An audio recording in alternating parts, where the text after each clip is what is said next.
Hello friends, ಎಲ್ಲರಿಗೂ ನಮಸ್ಕಾರ. ನಾವು ಇವತ್ತು ನಮ್ಮ ಫ್ರೆಂಡ್ಸ್ ಜೊತೆ ವೈಕುಂಠ ಹಿಲ್ಸ್ ದೇವಸ್ಥಾನಕ್ಕೆ ಬಂದೀವ್ರಿ. ದೇವಸ್ಥಾನದ ಎಂಟರ್ ಆದ ತಕ್ಷಣ ದೇವಸ್ಥಾನದ ಹೊರಾಂಗಣದಲ್ಲಿ ಹಂಗೆ ವ್ಯೂ ನೋಡ್ಕೊಂಡು ಹೊಂಟಿದ್ವಿ ರೀ. ನೋಡ್ರಿ ಎಷ್ಟು ಚಂದ ಐತಿ ಬೆಂಗಳೂರು. ವೈಟ್ ಬಿಲ್ಡಿಂಗ್ಗಳು ನೋಡಕ್ಕೆ ತುಂಬ ಚಂದ ಅನಿಸ್ತೈತ್ರಿ. ಮತ್ತು ಅಷ್ಟು ಚಂದ ಗಾಳಿ ಕೂಡ ಬೀಸತ್ತಿತ್ರಿ ಅಲ್ಲಿ. ಈ ದೇವಸ್ಥಾನ ಬಂದ್ಬಿಟ್ಟು ದೊಡ್ಡ ಕಲ್ಲಸಂದ್ರದಲ್ಲಿರೋ ಇಸ್ಕಾನ್ ವೈಕುಂಠ ಹಿಲ್ಸ್ ಅಂತ ಹೇಳಿ. ಎಲ್ಲರೂ ಇಲ್ಲಿ ಒಂದ್ಸಲನಾದರೂ ಬರಬೇಕು. ತುಂಬ ಪ್ರಶಾಂತವಾದ ಪೀಸ್ಫುಲ್ ಆದ ವಾತಾವರಣ ಇಲ್ಲಿದೆ. ದೇವ್ರು ನಿನ್ಗೆ ಒಳ್ಳೇದು ಮಾಡ್ತದ, ನಿನ್ ಜನ್ಮಕ್ಕೆ ಹೋಗೋ. ಈ ದೇವಸ್ಥಾನವನ್ನು ಎತ್ತರದಲ್ಲಿ ನಿರ್ಮಿಸಲಾಗಿದೆ. ಇದರಿಂದಾಗಿ ನೀವು ಬೆಂಗಳೂರಿನ ಸುಂದರವಾದ ಕಟ್ಟಡದ ದೃಶ್ಯವನ್ನು ಕಾಣಬಹುದು.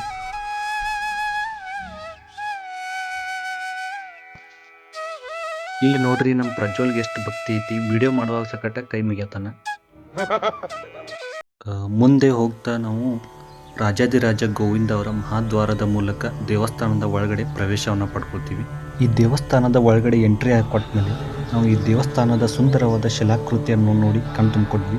ನಂತರ ಒಳಗಡೆ ಹೋಗಿ ದೇವರ ದರ್ಶನವನ್ನು ಪಡ್ಕೊಂಡ್ವಿ. ಇಲ್ಲಿ ಒಳಗಡೆ ವಿಡಿಯೋಗ್ರಫಿ ಮತ್ತು ಫೋಟೋಗ್ರಫಿ ಅಲೋ ಇರದೇ ಇರೋ ಕಾರಣ ನಾವು ವಿಡಿಯೋ ಮಾಡೋಕ್ಕಾಗಲಿಲ್ಲ.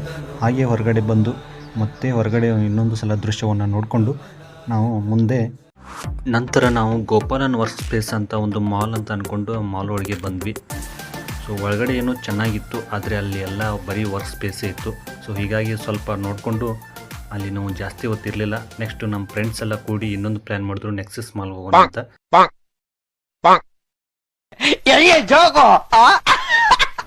ಸೊ ನೆಕ್ಸ್ಟ್ ನಾವು ವೇಗಾ ಸಿಟಿ ನೆಕ್ಸಸ್ ಮಾಲ್ಗೆ ಬಂದ್ವಿ. ಇಲ್ಲಿ ಬಂದ ತಕ್ಷಣ ಗಣರಾಜ್ಯೋತ್ಸವದ ಒಂದು ಡೆಕೋರೇಷನ್ನ ತುಂಬ ಚೆನ್ನಾಗಿ ಮಾಡಿದ್ರು.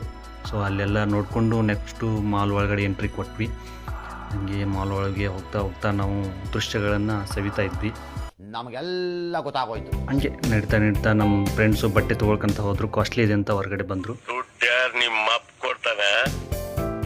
ಹೀಗೆ ಮಾಲ್ ಎಲ್ಲ ಫುಲ್ಲು ರೌಂಡ್ ಹೊಡೆದ್ವಿ, ಎಲ್ಲ ತಿರುಗಾಡಿದ್ವಿ, ಊಟ ಮಾಡಿದ್ವಿ, ಮಾತಾಡಿದ್ವಿ, ಫೋಟೋಸ್ಗಳನ್ನ ತೊಗೊಂಡ್ವಿ.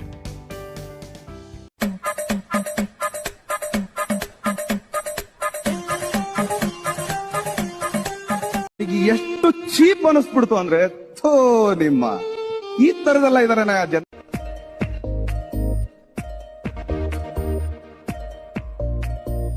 ಸೊ ಇದಿಷ್ಟು ನಮ್ಮ ಒನ್ ಡೇ ಟ್ರಿಪ್ ಆಗಿತ್ತು. ಮುಗಿತಾ ಬಂತು, ಟೈಮ್ ಕೂಡ 5 ಆಗಿತ್ತು. ಸೊ ಇಲ್ಲಿ ನಮ್ಮ ಒನ್ ಡೇ ಟ್ರಿಪ್ ಕಂಪ್ಲೀಟ್ ಆಯಿತು. ನಾವು ನಮ್ಮ ರೂಮ್ ಕಡೆ ಹೊರಟಿವಿ. ನಾವು ಹೋಗುವಾಗ ಪ್ರಜ್ವಲ್ ಒಬ್ಬನೇ ಪೆಂಗ್ವಿನ್ ಥರ ಹೊಂಟಿದ್ದ. ನಾನೇನಯ್ಯ ತಪ್ಪು ಮಾಡಿದೆ? ನಾನು ಎಲ್ಲಿ ತಪ್ಪು ಮಾಡಿದೆ? ನಮ್ಮನ್ನು ಬಿಟ್ಟು. ಸೊ ಅವನ್ನ ನಿಲ್ಲಿಸಿ ನಾನು ಬರ್ತೀನಿ ನಿಲ್ಲಪ್ಪ ಅಂತ ಹೇಳಿ ಇಬ್ಬರು ಸೇರಿ ನಮ್ಮ ರೂಮ್ಗೆ ಬಂದು